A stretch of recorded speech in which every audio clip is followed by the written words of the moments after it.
terre de Diego Garcia et des réparations pour la communauté chagossienne. Port-Louis, Maurice.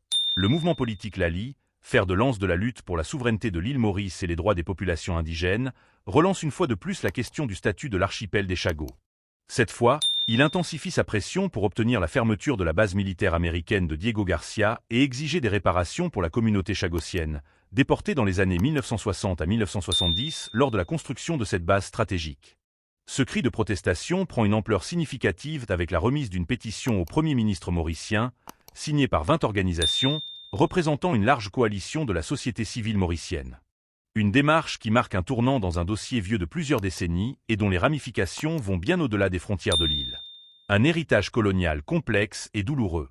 L'archipel des Chagos, un groupement d'îles situées dans l'océan Indien, a été arraché à Maurice par les autorités coloniales britanniques en 1965, 2 ans avant que le pays ne devienne indépendant. Ce découpage territorial a été orchestré dans le cadre d'un accord entre Londres et Washington pour établir une base militaire à Diego Garcia, la plus grande île de l'archipel. Le Royaume-Uni, en échange d'une compensation financière substantielle, a cédé l'île aux États-Unis, qui l'ont transformée en un site stratégique pour leurs opérations militaires. Pour permettre l'édification de la base, la population chagossienne, qui vivait depuis des générations sur les îles, a été expulsée dans des conditions inhumaines. Les familles ont été déplacées en grande partie vers l'île Maurice et les Seychelles, sans aucune possibilité de retour. Leur exil forcé s'est traduit par une perte irréparable de leurs terres, de leur culture et de leur mode de vie traditionnel. Cette tragédie n'a été reconnue que bien plus tard, alors que les générations suivantes des Chagossiens continuent de vivre dans des conditions précaires, loin de leurs ancêtres et de leur histoire.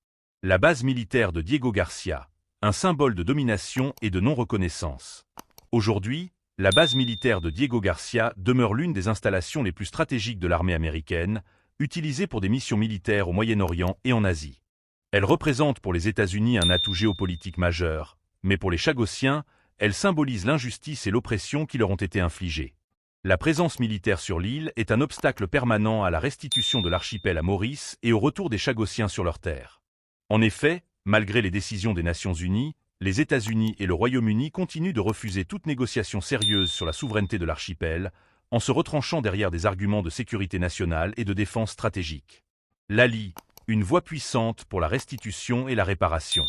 Le mouvement Lali, qui a été à l'avant-garde de la lutte pour la souveraineté de Maurice depuis sa création en 1976, incarne une résistance politique farouche